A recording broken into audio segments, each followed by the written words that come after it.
Alright guys, this is DocM with another Minecraft video. You heard it. And today, this is episode 81 of the Minecraft World Tour. Hey guys, glad you could make it. Great you're here. Indeed. Yeah. This is the last episode of the Minecraft World Tour that will come out before I go to the United States. Today is Monday. I'm leaving tomorrow, Tuesday, very early, 6 AM in the morning. But yeah, I had this one goal here in the World Tour, another goal in the Minecraft server. I wanted to finish digging out the perimeter we were making there, and that actually, yeah, worked out. I got special help. Notch and Dinnerbone came by and helped digging. Yeah, yes indeed, Notch himself, which was a cool moment, to be honest, as a Minecraft player. So yeah, feel free to check that out.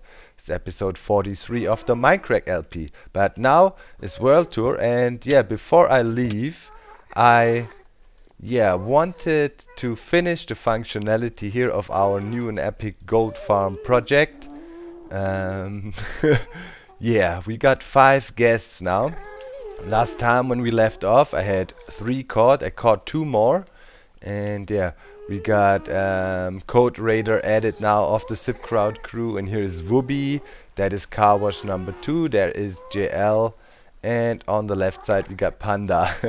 I didn't add Dan because he also worked a lot on this principle, figuring out that the guests could be used for that. Or yeah, another way of using guests for that. JL also had a principle. So yeah, as usual, the whole Zip Crowd was replaced. In case one dies, that can sometimes happen. I think if something goes wrong, if I stand up there, they sometimes shoot and I need to close it off real good. Sometimes I still have a feeling guests can see you through blocks anyways and just start firing. I don't know why that is. Maybe sometimes they're a bit glitched in. But yeah, those guys... Are they watching me? I don't know. Just look like it. Look, they're all looking to the middle. Well, yeah. So in case someone dies, I will rename him with Dan. Maybe it's the middle guy, then Car Wash 2 is gone. Yeah, and I added a frame to it, and I added a lot of functionality and automation to it. Here is my control deck up there, right at this plateau where I told you, or showed you last time. I got my bus lines going down and all kinds of jazz. But yeah, I'd say first demonstration of the whole setup, and then we look into the details of the redstone and all I had to do and explain how everything works together. Here's a pretty complicated redstone setup I made to control it all. But yeah, let's get up into the control room, and yeah, here we have a nice overview over the farm, and right now, as you see, the complete thing is turned off. We have no portals activated, nothing, and yeah, regular mobs are spawning in there. That means this farm could actually be used as a regular mob farm as well. I doubt it is highly efficient, but in off state, so to speak, it produces normal mobs.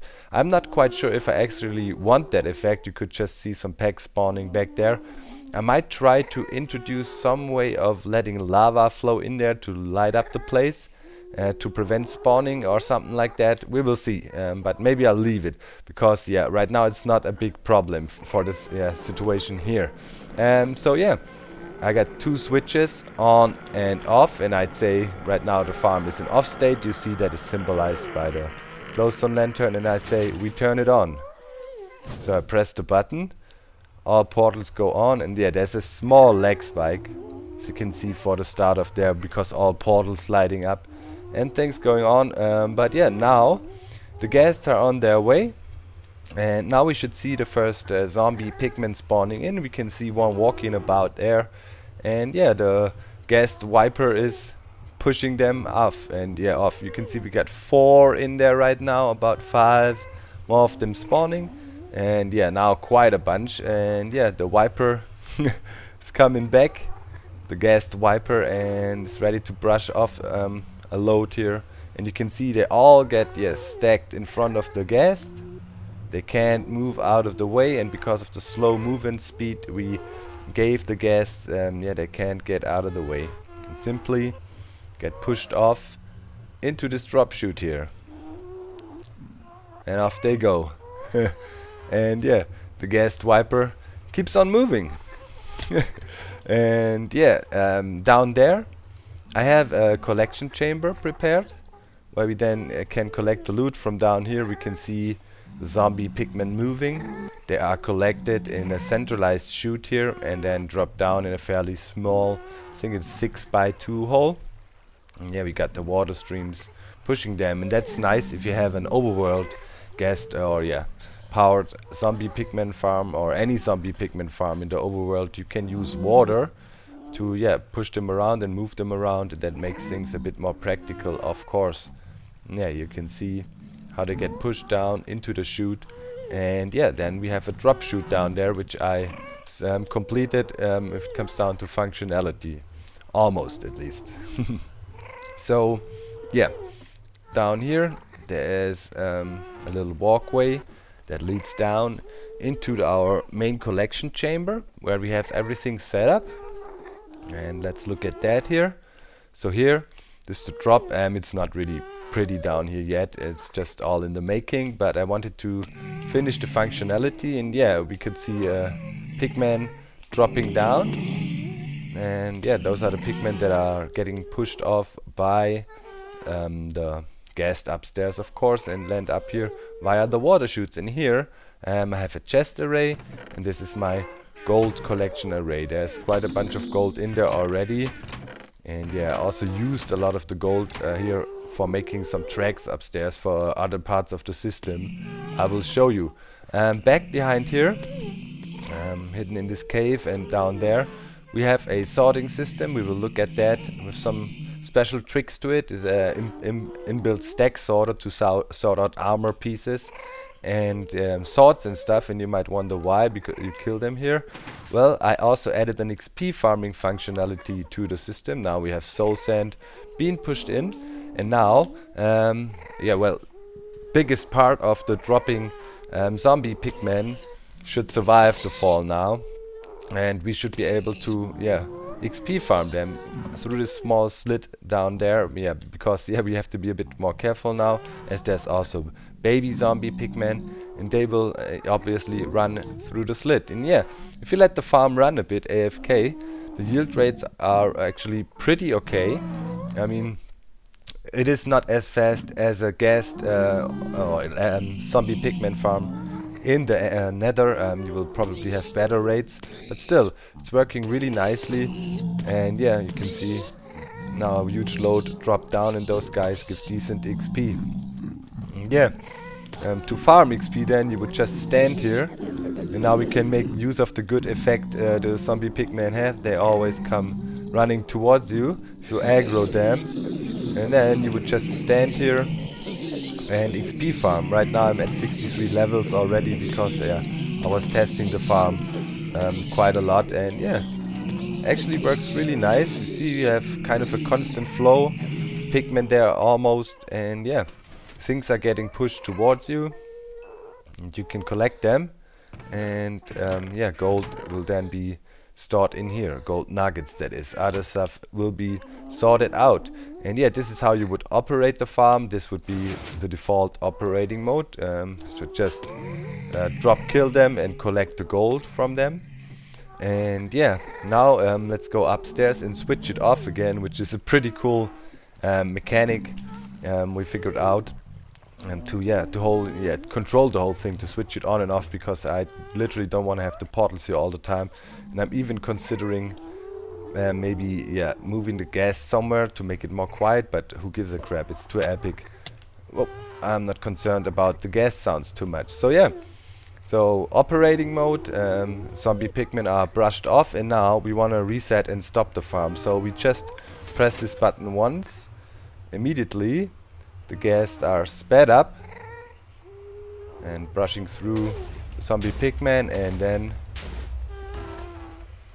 voila, farm is switched off again. Isn't that epic? Boop, boop, boop, boop. TNT plays a role there. And yeah, now I'd say we have to look at the mechanics of the whole setup. Where to start? Well, first of all, how do we ignite the whole setup? We have the fire charges. and those fire charges are made easily. You just take some charcoal. If you're not attacked by random mobs. So yeah, really easy, just some charcoal. Where is everything now? Ah yeah, you need some blaze powder before. You can get that from blaze rods. And where's my gunpowder? Here. And then you can make fire charges. Can make quite a lot, fairly cheap. Especially, you know, with my fully automated wood farm. Charcoal, not a big deal to make. I have unlimited gunpowder from the witch farm. And yeah, blaze powder is easy to get. I still have no blaze farm, but still easy to farm in the Nether real quick. So yeah, got a bunch of blaze rods stored up from my with the skull hunting and all that. So how do we control it? I'm always a bit scared the guests might fire, which is always a bit of a problem. So yeah, also girlfriend is calling. I'll be right back. Alright, here we are again. I needed to check some paperwork for the trip to the United States. Well, up there is the first part of the control mechanism. We're using a special trick with a super fast pulsing clock to make the guest move along slowly. You saw when I turned off the guest farm, they moved quick, and that means they brushed through the zombie pigmen and just, you know, didn't push them off. That's why we have to slow them down. So that is one part, and of course we need an ignition system, and yeah, we use fire charges for that. And yeah, we have a minecart track, some hoppers that are pointing into these dispensers, and there's a redstone line on top and a repeater, and also fires here because it gets updated. And yeah, for all 32 portals we have in there, we have a dispenser installed, and the dispensers of course hold the fire charges.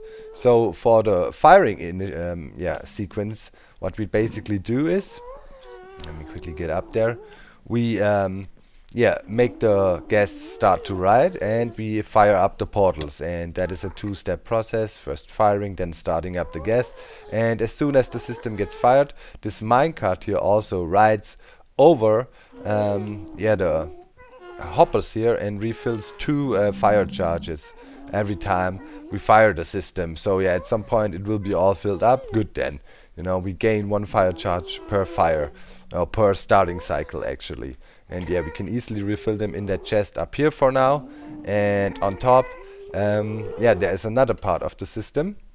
This is the shut off mechanism, which actually uses TNT, and we dispense the TNT in the upper corner of the system here. And wait a sec, I need to have my spot where I shoot myself up most of the time.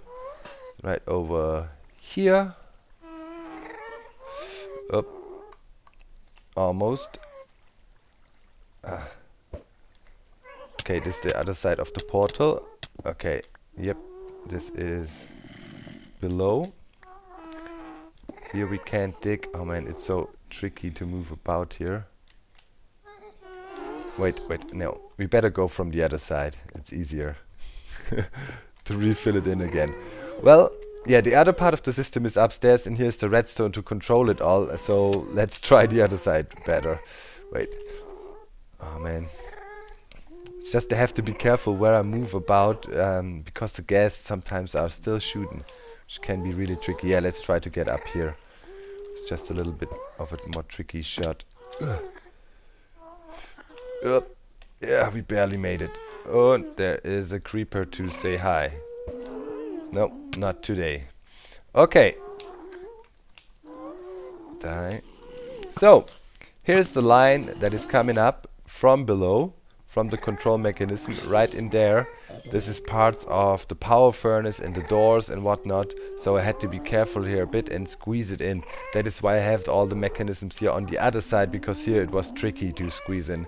As you saw with all the redstone when we tried to teleport up here. So here the redstone tower of the control mechanism comes up and all the way over here and connects to this system here, which is kind of the same thing we have down below. We have a minecart with TNT, we have a chest where we can refill it, we have repeaters timing it when it gets fired. First of all, all the TNT gets triggered, and secondly, after a short delay, minecart rides off and refills a few blocks of TNT into the dispensers, which are sitting here. They are pretty much loaded with TNT at the moment. You can see there's 2 in there. That is from the last run. Before I didn't have that installed. I just filled TNT manually into each of these dispensers, and these dispensers are sitting, you can see that here, kind of right on top of the portal, the corner. Let me quickly dig out, well, let me dig out this obsidian. It goes fairly quick with my efficiency 5 pickaxe. You can see this is the top corner of the portal, and right in there we dispense the TNT, and that is good enough to blow out a few of these portals. It's about 3 blocks radius to both sides each, so I added 1 more. You could get away with 4 of these TNT igniters here to turn them all off, all the 32, but yeah, to be better safe than sorry, I added 1 more, and so it's totally safe, because when we did some tests and when we tried to work on this system, sometimes it failed when we had only 4 of the dispensers in there. In the end, to shut it off, as explained, the TNT gets dispensed and explodes in the corners of the system, and thus shutting it all off. To where? Where was that from again now? Here's my walkway. This is to the main storage area, so I might have later on an exit here. And yeah, a lot of work needs to be done still in blending that thing into the mountain and make it actually look epic. Let's see if we can hit that. Yeah. So yeah, 1 more test to switch it on again. Now I explained how the components are working. We need to look at the control mechanism as well. So I press on, see that fire charges, short lag spike, and then the ghasts are moving slowly. That was the first stage, and yeah, second stage, as explained, you can do that anytime. All tracks get permanently powered to speed up the ghasts. The TNT card rolls off on top, blows off the TNT charges to extinguish the flames, and also TNT minecart and refill minecart for the fire charges goes around. And yeah, I guess that works very nicely now, and I tried to have a compact and kind of smart redstone contraption attached to it to control it properly. Man, this is so hostile here. How many arrows can you take? Good now? Setting me on fire. Got it halfway decently lit up in here. What is your issue, zombies and some birds? Okay, so to control that part of the system, we have a fairly complicated redstone setup here. It's all connected to each other and close to each other. Well, for the ones who watched the last episode, this is the block that triggers the stop and go mechanism, and then we have a block that switches between permanently powered, which is happening right now, and pulsating tracks, which is controlled right here. And yeah, what happens, we push the button, down there is the line that comes over from the bus line, which is also a pretty interesting construction.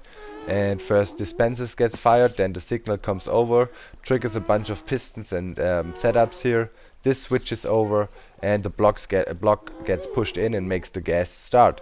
To turn it off again, well, line comes up, blows up here, the pistons get switched over again, this gets retracted and permanently powered is activated, and this one gets retracted. So there's a few different steps to the process. I don't want to really explain every single piece of the redstone here.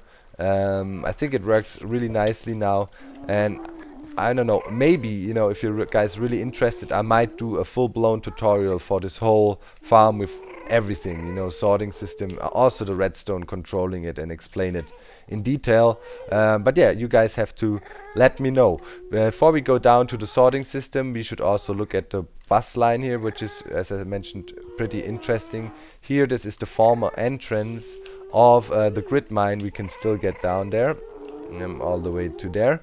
And here's where the bus lines come down. Depends which state you have selected. Right now we're in off state. That means the off line is powered. When we go to on state, of course, this will go down, and this is a nice way to transfer a signal down. Block, sticky piston, redstone block, and you can have these separated lines. And yeah, up there in the control booth, let's quickly go in there. Behind the scenes here, yeah, this is how we wired it all. We have a little system using, do we have more ender pearls? Yeah, hoppers to switch between left and right signal here. It's also fairly nifty, and yeah, I just destroyed it here a little bit, so that's why I had to come back here. I like it. It's fairly compact and a nice way to do a toggleable display here for 2 buttons. And yeah, here you can see the output, and this output also controls the bus line pistons, which are going down here. And yeah, here you can see the hoppers that are facing each other. One holds an item, typically the one that is lit up, and here the power goes out, and there's a redstone dot behind that, and that powers the redstone lamp. And here, if we switch it over the other side, and the thing is, if you press a button on either of these sides, you can make the block go back and forth through the system, which is pretty nice. Let's put our stairs back in. So yeah, if you press on, thing moves over, and so on. So this way we can indicate nicely what's going on. And now we should also go downstairs and take a quick look onto the sorting system and all. Alright, so let's do this. This is also fairly interesting, I think. Nice system. So this is the way we have it set up here is pretty much, I would say, the standard setup to make fall traps now that can be toggled between XP farming mode and normal harvesting mode. We just give them enough drop height. I think 23 blocks it was. I just tested it out, was digging down, making them drop, but it's I think it's the same health as normal zombies. And so yeah, hoppers below, as you can see, wait, there, and those hoppers lead to back here into a sorting system. And let's see, let's go over there. So yeah, here is the output chest of, here you can see the pistons also that push in the blocks of soul sand, which let items through. That's why we use soul sand. If that is extracted and the zombie pigmen drop on that, the items will just pass through and will be taken up by these hoppers. And yeah, then stuff gets pushed into the output chest, and then we have 2 things here. Yeah, down there's the trash chest. We could look at that. Trash, you say? Well, I got all the gold swords in there and the rotten flesh sorted out, and you can see 2 hopper chains connecting to this chest. So this is 2 sorting chains that coming in. And yeah, let's look up here. Right here, this is a stacked item sorter basically. What it does is we compare a signal here with the comparator. Yeah, indeed. And this way we can sort out unstackable items like swords and armor pieces. So by putting the sword in here and having a comparator reading out the signal and putting it into the side of a comparator that reads out this signal, and this would be a part of the sorting cell. From this chest, item would pass through. And yeah, if it goes through this and the item, the power is the same that gets output, and it would be the same, for example, if it is a golden sword, doesn't matter what damage there is, or an armor piece or anything else that cannot be stacked, this system would trigger, and yeah, trigger via this comparator then, and yeah, the piston will get pushed down, unlock this hopper, and things would be sorted out into the chest. And over there, for the rotten flesh, we just use standard sorting cell. Simply have it programmed in here. Yeah, some ender balls, rotten flesh, and it gets sorted out as well and end up in this hopper chain and gets into this output chest, which I will probably later on use as a trash chest. But you never know. You never know. Maybe at one point we will be able to reclaim gold from armor parts or something. I don't know. I think it would not, you know, be totally off. I think it would actually be cool if we could retrieve some of the materials. Of course, for a loss. You would imagine you would have an armor piece that is completely worn out. Let's say there is a diamond chest plate and you completely wore it out, and you could, like, let's say you get 1 diamond back if it's almost broken, you know what I mean? Or I don't know, 3 diamonds, but you never would be able to get back the full amount, because yeah, if you uncraft something you would lose. And yeah, over here the system continues. This is a very simple item elevator that I use to push the gold that arrives here up into those hoppers, and yeah, that just pushes stuff down. Sometimes in the top hopper there stuff gets left over because it is by default locked, as you can see by this torch, this block with a redstone dot on top powering this, and that powering the hopper. But yeah, when the thing is running, stuff gets processed through, and yeah, hopper clock sort of do something else to give the thing a signal. So as soon as something is in there, hopper clock here gets activated, starts to pulsate, sending items up. And I'd say we just try to grab us some stuff. Oh, it's still so uncomfortable here. And demonstrate it real quick. I mean, I have the farm turned off right now, and easiest way to do it is just grab some stuff. Let's go to the other side and go here. So let's take a stack of rotten flesh as well, and a few swords maybe. Okay, 2 is enough. And then we can put all these items in there. So sword, and this totally random. So yeah, first of all, okay, it processes the rotten flesh, and then we can see the other things in action. We could speed it up a bit. Let's take some of the flesh out. So right now the sword will pass through. Watch the stack sorter. Boom, it triggered. Now we're hitting the gold, and the sword is back in the chest system down there now. Now the gold will be sorted. Let's speed it up again as well. That passes through, and the elevator is working back there. You see, boof, the stack sorter triggered real quick. Grab the sword, and yeah, things are in order. Right now, I didn't consider, you know, that I would also have other drops, as it is not lit up in the mob farm, and other mobs are spawning, as you saw before in the gold farm. I already called it a mob farm.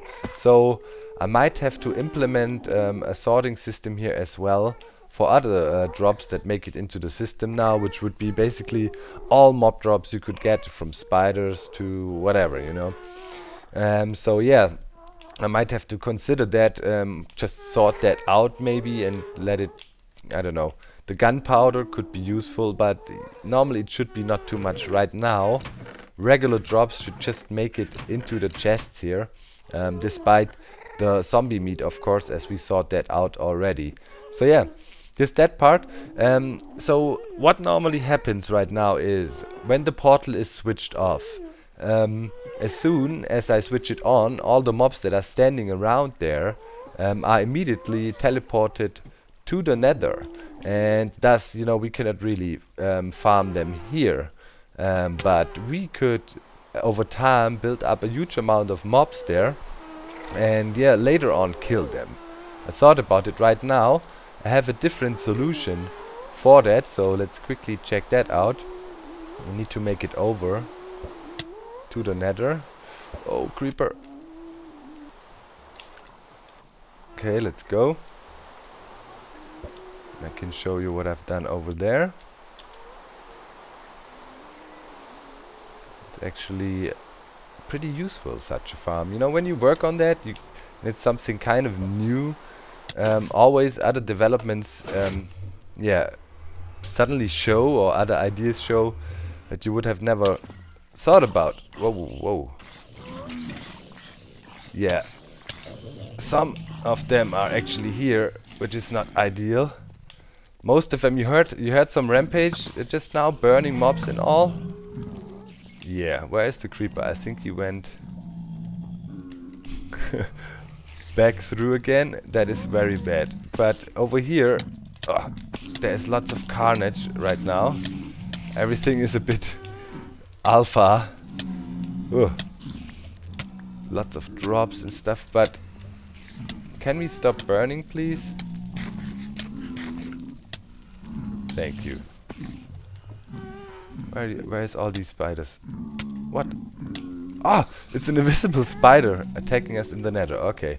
So yeah, right here we have this lava pit. Of course, yeah, those guys are not really phased by it, but this guy, I cannot hit him. He's in the portal. So most of the mobs that get instantly teleported get teleported to here. This is the portal that actually connects to our portal system. You know, the big portal system. So I have to cover it somehow, but for now I have the lava, because last time when I came in here I had literally, I don't know, 150, 200 of all kinds of mobs, overworld mobs running around here, populating the place, and it was pretty crazy. So yeah, that's why I made this little lava pit for now, to get rid of most of them. As you can see, only this weird skeleton is sitting there staring at us. Can we actually shoot him? Nope. That's crazy. Bit glitchy here. So yeah, this is what happens with the mobs over here. But yeah, as I said, I could definitely work something out here. And then every time we come to the Nether, we have a bunch of mobs stored up, and we just go there and kill them real quick. So now we need to be really careful. I think there was a creeper going through the portal.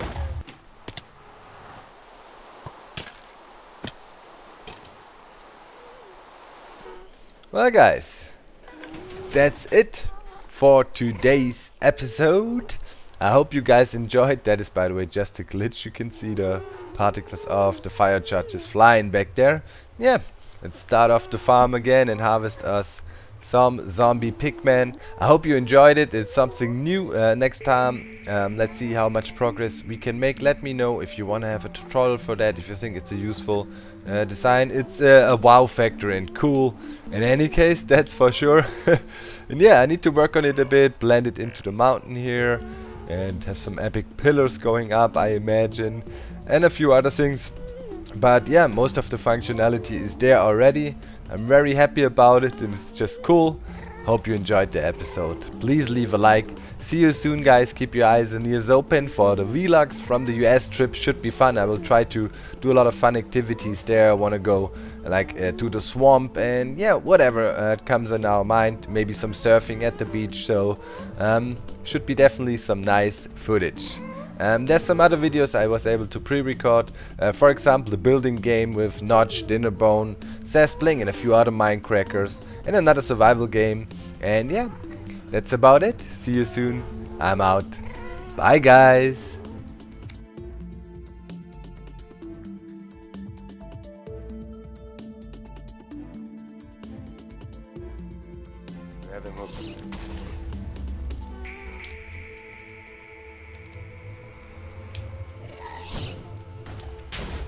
Oh,